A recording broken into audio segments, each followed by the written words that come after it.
नमस्ते दोस्तों, मैं एस्ट्रो ज्योति आज की बात में आप सबका स्वागत करती हूँ। आइए आज की बात करते हैं। आज बड़ा ही प्यारा दिन है, शुभ दिन है, पवित्र दिन है। आज गणतंत्र दिवस है, 26 जनवरी है। हर साल 26 जनवरी को गणतंत्र दिवस मनाया जाता है।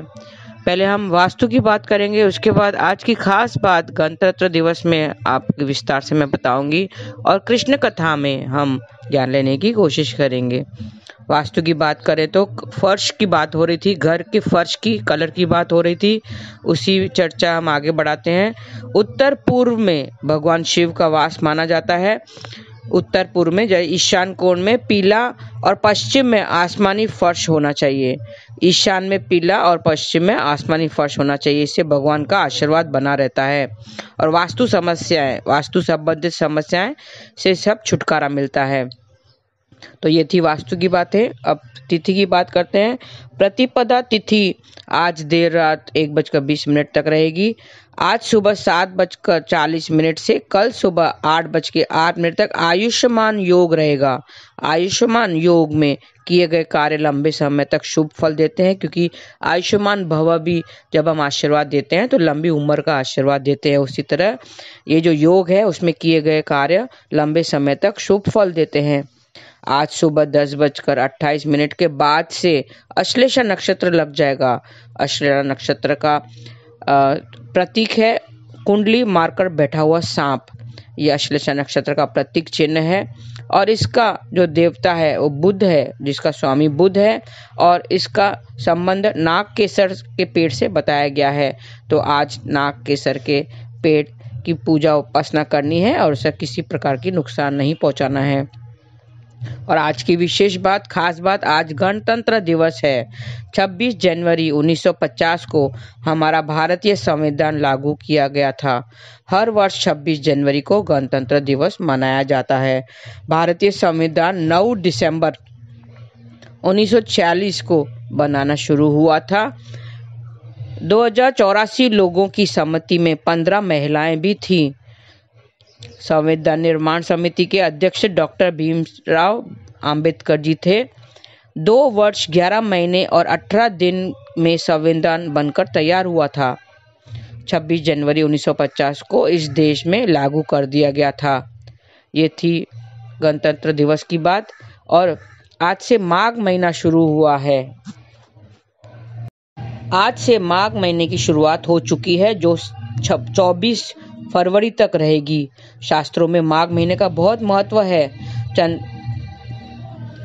पूर्णिमा के मघा नक्षत्र से युक्त होने के कारण इसे माघ कहते हैं।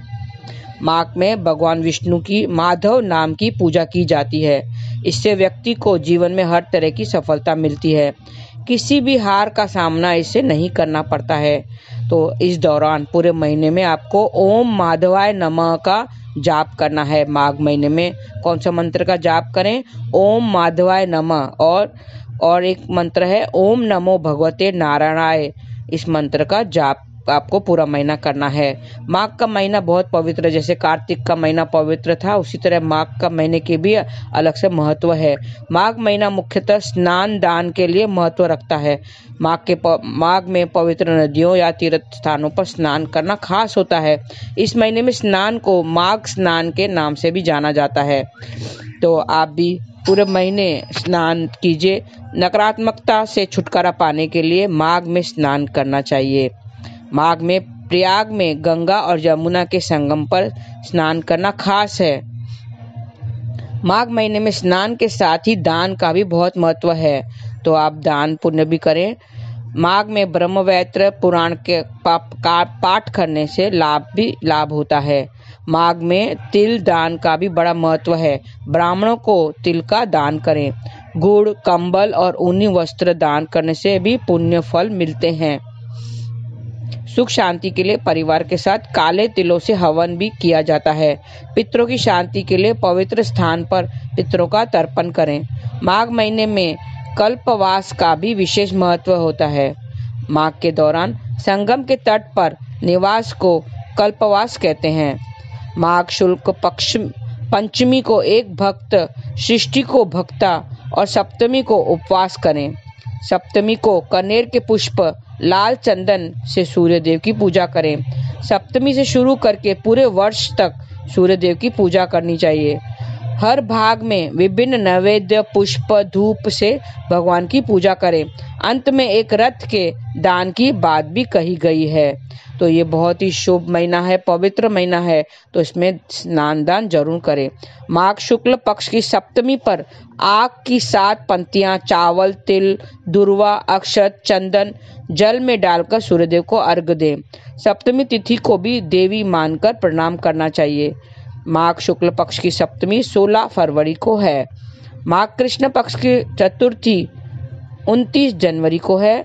इसे सकट चौथ या तिल चौथ के नाम से भी जाना जाता है। इसी दिन भगवान गणेश की उत्पत्ति हुई थी।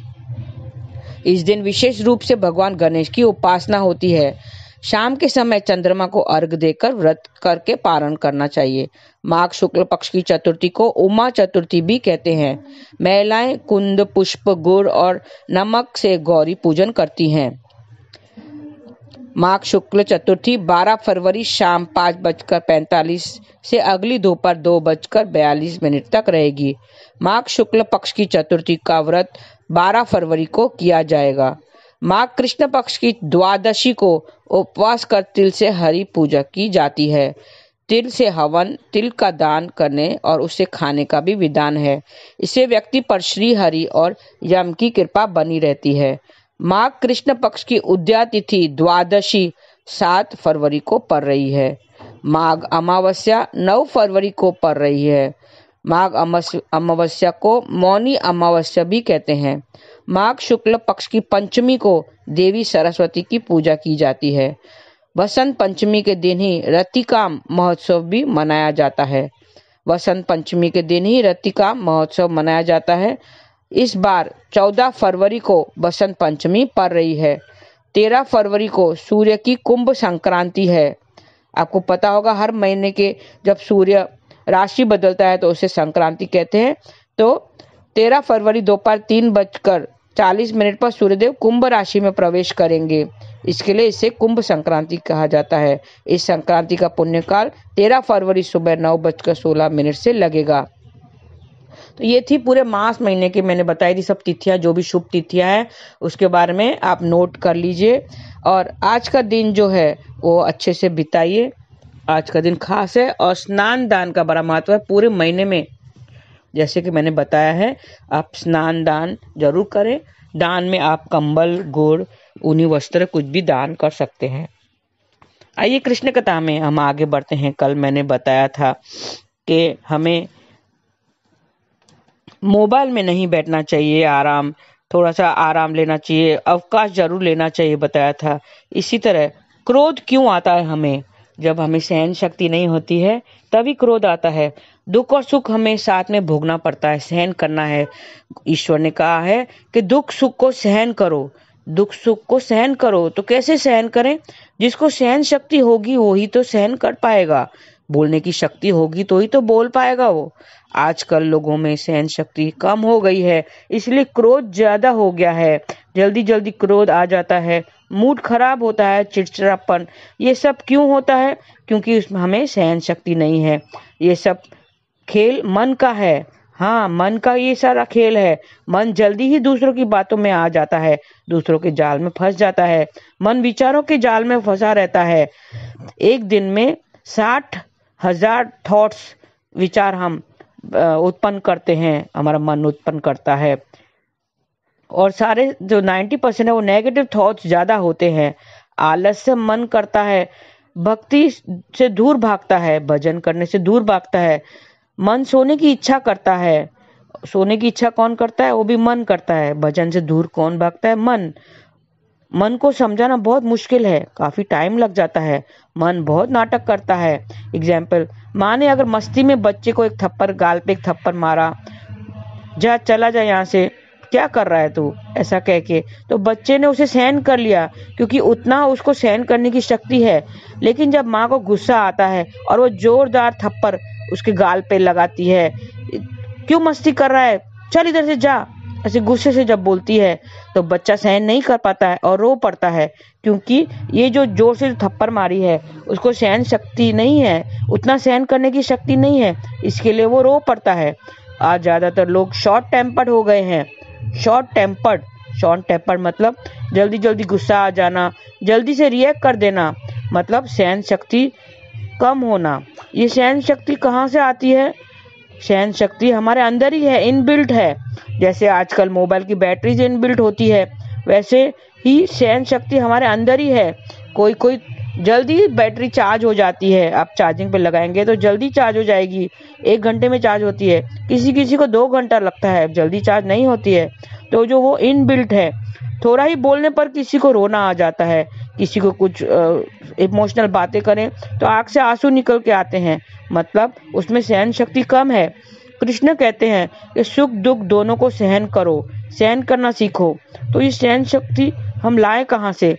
सहन शक्ति चाहिए तो कहाँ से मिलती है ये सहन शक्ति? गुरु के वचनों से मिलती है। गुरु के वचन सीधे मन को लगते हैं और सहन शक्ति बढ़ जाती है। हाँ, कथा कीर्तन सुनने से, गुरु ज्ञान लेने से हमें ईश्वर सहन शक्ति बढ़ा देता है। ईश्वर के प्रति हम झुक जाते हैं। गुरु के वचन सुनकर या कथा, कृष्ण कथा सुनकर हमें ईश्वर के प्रति हम झुक जाते हैं और हमारे अंदर सहन शक्ति ज्यादा बढ़ जाती है। कोई लड़की सत्संग में जाती थी, एक उदाहरण देती हूँ। एक लड़की सत्संग में जाती थी, उसकी शादी हो गई थी। शादी के बाद उससे सास बहुत बोलती थी, बहुत वो वहम करती थी, बहुत बोलती थी। उसका पति उसको परेशान करता था। शादी के 20 साल हो गए, 20 साल उसने निकाल दिए, सहन कर लिया। वो अब उनकी बातें सहन कर रही है क्योंकि उसमें सहन शक्ति है। उसके अंदर जो सहन शक्ति है वो उसे सारे बातें सहन करने को सिखाती है। कहते हैं कि रहना है तो सहना है। किसी ने कहा है अगर रहना है तो सहना है। अगर सहन शक्ति नहीं होगी तो हम अपने प्रॉब्लम्स को सॉल्व कैसे कर सकेंगे? फिर जीवन जीना मुश्किल होगा। दिल पे मत ले यार, ऐसा सुना होगा आपने, लोग बोलते हैं दिल पे मत ले यार। कुछ भी दिल पर नहीं लेना चाहिए। जैसे हमारे मोबाइल में बहुत सारी अनवांटेड चीजें पड़ी हैं। आप अगर खोलेंगे मोबाइल तो आप देखेंगे कि बहुत सारी ऐसी चीजें हैं जिसकी जरूरत नहीं है तो भी उसमें पड़ी हुई है, डिलीट नहीं किया है अब तक। तो ये सारी बातें डिलीट कर दो, नहीं तो मोबाइल भर जाता है। मोबाइल पे एक नोटिफिकेशन आता है, can not download, no space. ये एरर हमें बार बार आता है। कब आता है? जब मोबाइल भर जाता है, उसमें अनवांटेड सब चीजें हम उस खाली नहीं किया है और डिलीट कुछ भी नहीं किया है, तो बहुत सारे सालों की, कई सालों की, 2-4 सालों की बातें भी उसमें रह जाती हैं। तो मोबाइल पे वो नोटिफिकेशन एरर आ जाता है, उसके आगे हम डाउनलोड नहीं कर सकते, कैन नॉट डाउनलोड। तो फिर हमें क्या करना पड़ता है? मोबाइल से सब डिलीट करना पड़ता है। वीडियोस है, पिक्चर्स है, सब डिलीट करना पड़ता है। जो चाहिए वो भी डिलीट हो जाता है। इसी तरह प्रभु जी ने हमें नोटिफिकेशन दे दिया है कि कैन नॉट डाउनलोड, मतलब अब अपना मन को खाली कर दो, बहुत भर गया है, फालतू फालतू चीजें मन में भरी पड़ी हैं। इतने सालों की जिसने बोली थी उसको भी फर्क नहीं पड़ता है, वो कहाँ दूर चला गया है, लेकिन हमारे मन में वो पड़ी हुई है, वो सब निकाल दो। कई सालों की बातें हमने अपने मन में छिपा कर रखा हुआ है। इसने मुझे ऐसा कहा, ये उस शादी में चली थी, इसने मुझे ऐसा कहा। वो सब बातें निकाल दो, क्योंकि जो हो चुका वो वापस वो कुछ फायदा नहीं है दोहराएंगे, वो दोहराने की बातें नहीं है। वो कई सालों की बातें हमारे मन में रखी हुई है, तो मन करप्ट हो जाएगा। हाँ, जैसे मोबाइल कैसे करप्ट हो जाता है, नेगेटिविटी बढ़ जाएगी तो वो करप्ट हो जाएगा। अपने मन को खाली करने का टाइम आ गया है और प्रभु भक्ति करने का टाइम आ गया है। उसको मन को प्रभु भक्ति से भर दो। वो प्रभु कहता है कि अब भर गया है, नोटिफिकेशन आ गया है, कैन नॉट डाउनलोड, मतलब आगे की और कुछ बातें हम डाउनलोड नहीं कर सकते हैं। तो नाम जाप करना सीख लो। नाम जाप से सारे जो अंदर की जो पाप हैं, जो बातें हैं, वो सब डिलीट हो जाएंगी। नहीं तो वायरस आ जाएगा, फिर वो करप्ट हो जाएगा, मन करप्ट हो जाएगा, मतलब विकारे आ जाएंगे। वायरस है, विकार एक वायरस है जो हमारे मन को करप्ट कर देगा। तो फिर हमें क्या करना चाहिए? नाम जाप से जुड़ जाना चाहिए, हरि कथा से जुड़ जाना चाहिए। हरे कृष्ण कृष्ण कृष्ण हरे हरे, हरे राम राम राम हरे हरे। तो हर एक तिथि आप देखेंगे, कभी कोई अष्टमी तिथि, कोई नवमी तिथि, कोई दशमी, कोई एकादशी, कोई पूर्णिमा, कोई अमावस्या, सब दिन प्रभु का नाम लेने के लिए ही बनाई है। आप देखेंगे सब दिन जो है वो प्रभु के हैं। सोमवार ले लो, मंगलवार ले लो, या बुधवार या गुरुवार, जो भी देखेंगे सब दिन उसने प्रभु के बनाए हैं।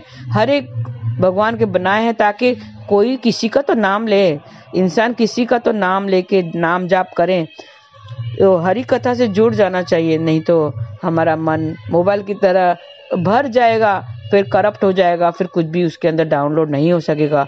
तो आज से ही नाम जाप कर लीजिए और अपना जो मन है उनको बचा लीजिए, उनको कंट्रोल कर लीजिए। तो आज का दिन आपका अच्छे से व्यतीत हो। आपको गणतंत्र दिवस की करोड़ों करोड़ों बधाइयाँ हो, अनगिनत अनगिनत बधाइयाँ हो। आज का दिन शुभ रहे। जय श्री राम।